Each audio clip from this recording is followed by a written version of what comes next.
News 18 India।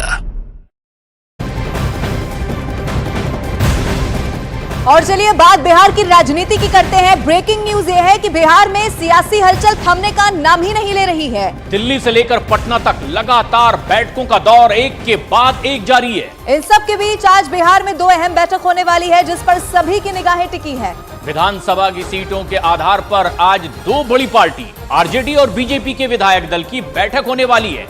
अब दोपहर 1 बजे आरजेडी ने डिप्टी सीएम तेजस्वी यादव के आवास पर विधायक दल की बैठक बुलाई है, जिसमें सभी एमएलए एमएलसी को बैठक में शामिल होने को कह दिया गया है। तो वहीं दूसरी तरफ बीजेपी ने भी आज शाम 4 बजे पटना में प्रदेश कार्यालय में विधायक दल की बेहद अहम बैठक बुलाई है। और इन्हीं दो बैठकों पर अब सबकी नजरें टिकी हुई हैं, क्योंकि इसके बाद ही तय होगा कि आगे बिहार की राजनीति में क्या होने वाला है। और बिहार में आखिर क्या होने वाला है, ये जानने के लिए आज की 5 बड़ी पिक्चर देख लेना बहुत ज्यादा जरूरी है। अब इस 5 पिक्चर देखने के बाद आपको इस सवाल का जवाब मिल सकता है। आज एक तरफ आप देखिए आरजेडी विधायक दल की बैठक होगी, तो दूसरी तरफ बीजेपी विधायक दल की भी बैठक होनी है। यानी कि बिहार में बदलते सियासी हालात को देखते हुए आरजेडी सतर्क हो गई है और विपरीत हालात से निपटने की तैयारी में जुट गई है। तो वहीं भारतीय जनता पार्टी आने वाले अवसर की तैयारी में है। तीसरी तस्वीर भी जरा देखिए। लालू यादव ने कल 5 बार नीतीश कुमार को फोन किया, लेकिन नीतीश कुमार ने उनका फोन ही नहीं उठाया। वहीं सूत्रों के हवाले से खबर अब यह है कि नीतीश को मनाने के लिए सोनिया गांधी उन्हें फोन कर सकती हैं।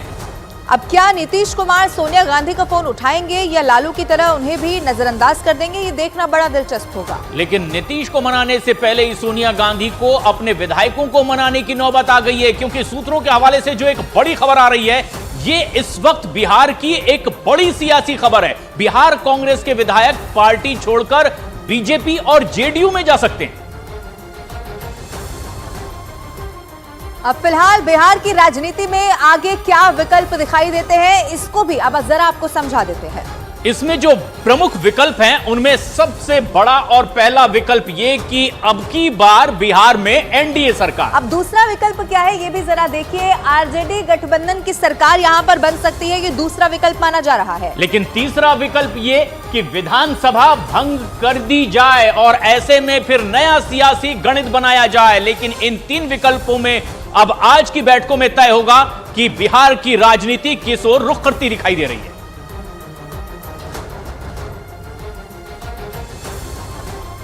और हमारे सहयोगी अरुण सिंह इस वक्त हमसे सीधे जुड़ रहे हैं। अरुण, बिहार की सियासत में जबरदस्त उथल पुथल मची हुई है, लेकिन जो ताजी और बड़ी खबर आ रही है बिहार से ये कि क्या कांग्रेस भी अब टूट की कगार पर है? देखिए प्रशांत, बड़ी बात यह है कि कांग्रेस ये दावा कर रही है कि उसके सारे 19 के 19 विधायक इंटैक्ट हैं, एक साथ हैं, और कल पूर्णिया में 2 बजे उनके विधायक दल की बैठक बुलाएगी, क्योंकि राहुल गांधी की भारत जोड़ो न्याय यात्रा 29 तारीख को यहाँ प्रवेश भी करने वाली है बिहार में। तो उसकी बाबत तैयारियों के लिए बुलाई गई है, और वो एक भी विधायक ऐसा नहीं है जो टूट रहा है, ये कांग्रेस का दावा है। लेकिन जब इस तरह की परिस्थिति होती है तो कुछ विधायक कांग्रेस के जेडीयू के संपर्क में है, बीजेपी के संपर्क में है। वहीं कांग्रेस ये दावा कर रही है कि जीतन राम मांझी उनके संपर्क में है, यानी 4 विधायक वो भी तोड़ सकते हैं और जीतन राम मांझी को अपने पाले में ला सकते हैं।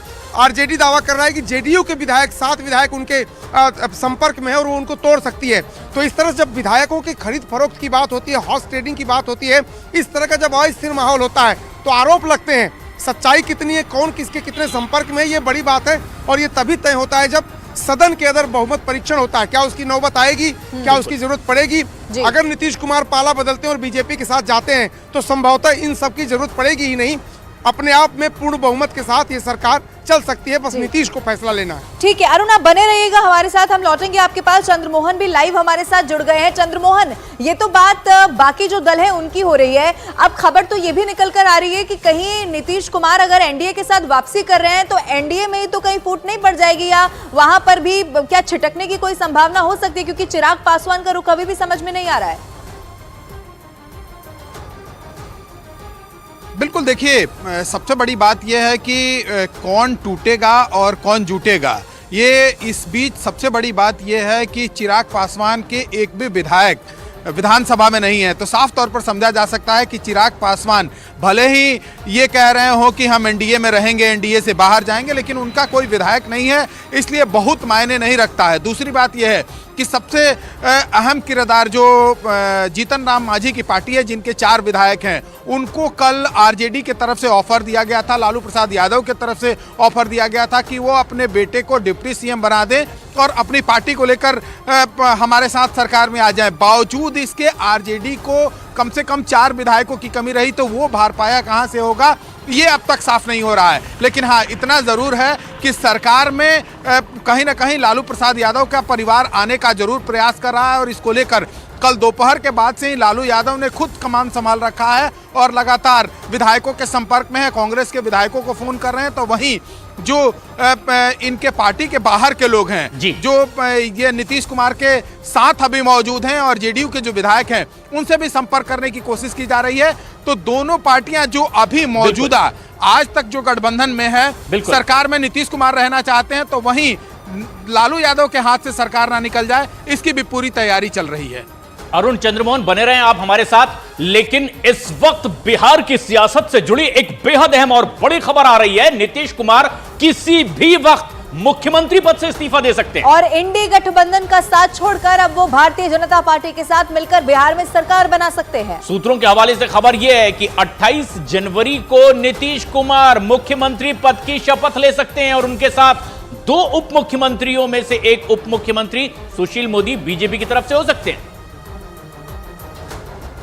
और ये एक अहम बात भी, हालांकि सुशील मोदी ने अपने बयान में कह दिया कि क्योंकि वो राज्यसभा में हैं, उनके उप मुख्यमंत्री बनने का कोई सवाल ही नहीं है। लेकिन ये तमाम अटकलें हैं और अभी नए फैसले लेने से पहले के सियासी बयानात हैं। लेकिन तस्वीर क्या सामने आएगी? इस बीच ये बड़ी खबर है कि किसी भी वक्त नीतीश कुमार अपने मुख्यमंत्री पद से इस्तीफा दे सकते हैं और तब क्या ये तस्वीर सामने आएगी कि अब की बार एनडीए सरकार और बिहार में क्या ये एक नई सरकार का गठन होने जा रहा है? अब सियासी हलचल इसी ओर इशारा करती दिखाई दे रही है। अब सरकार बनाने के लिए भारतीय जनता पार्टी और जेडीयू के बीच किस फॉर्मूले पर सहमति बनती है, ये बताने से दोनों दलों के नेता परहेज कर रहे हैं। लेकिन ऐसे में 3 फॉर्मूले ऐसे नजर आ रहे हैं जिसमें से किसी एक पर सहमति तो जरूर बन सकती है, और वो फॉर्मूले क्या हैं ये भी आप देखिए। फॉर्मूला नंबर 1 आप पहले देखिए, नीतीश कुमार सीएम बन जाएं, बीजेपी के 2 डिप्टी सीएम हो और 4 विधायक पर 1 मंत्री पद मिल जाए। और वहीं फॉर्मूला नंबर 2 ये हो सकता है कि सीएम पद बीजेपी के पास रहे और नीतीश को केंद्र में अहम मंत्रालय दे दिया जाए और लोकसभा चुनाव में जेडीयू को ज्यादा सीट दी जाए। बीजेपी की ये इच्छा हो सकती है और ये नंबर 2 का फॉर्मूला हो सकता है। और फॉर्मूला नंबर 3 ये है कि सीएम पद जेडीयू के पास रह जाए, लोकसभा चुनाव में बीजेपी को ज्यादा सीट मिल जाए, विधानसभा चुनाव में जेडीयू को ज्यादा सीट मिल जाए, ये भी फॉर्मूला हो सकता है। लेकिन हमारे सहयोगी लगातार इस सियासी घटनाक्रम पर नजर बनाए हुए हैं। अरुण भी हमारे साथ हैं और चंद्रमोहन भी। लेकिन चंद्रमोहन, जो सबसे खास बात यह है, कांग्रेस के विधायकों का कोई रुख समझ में आ रहा है और जो दावा किया जा रहा है कि कांग्रेस भी टूट सकती है, इसकी वजह क्या हो सकती है? बिल्कुल, देखिए, अभी जो राजनीतिक हालात उत्पन्न हुए हैं बिहार में, उसमें सबको ही अपना अपना भविष्य तलाश रहा है और ऐसे में कांग्रेस के कई ऐसे विधायक हैं जो बीजेपी के संपर्क में हैं, क्योंकि जहां से वो जीत के आते हैं उनका राजनीतिक समीकरण अपना वो देखने की कोशिश कर रहे हैं और अपना भविष्य तलाश रहे हैं। तो वहीं कई ऐसे विधायक हैं जिनका जेडीयू के साथ समीकरण ठीक लग रहा है और ऐसे में दोनों दलों के जो नेता हैं, शीर्ष नेता हैं, उनके संपर्क में कांग्रेस के विधायक हैं। जो मुझे जानकारी मिली है उसके मुताबिक 10 कांग्रेस के विधायक बीजेपी के संपर्क में है, क्योंकि अपना भविष्य वो बीजेपी में देख रहे हैं। तो साफ तौर पर समझा जा सकता है कि बिहार में जो अभी राजनीतिक गहमागहमी इस सर्दी के मौसम में चल रहा है और ये कहा जा रहा है कि नीतीश कुमार कभी भी राजभवन पहुंचेंगे इस्तीफा देकर और फिर नई सरकार एनडीए के साथ बना सकते हैं। ऐसे में सभी विधायक जो विपक्ष में बैठे हुए हैं, कहीं ना कहीं अपनी चंद्रमोहन, आप बने रहिएगा हमारे साथ।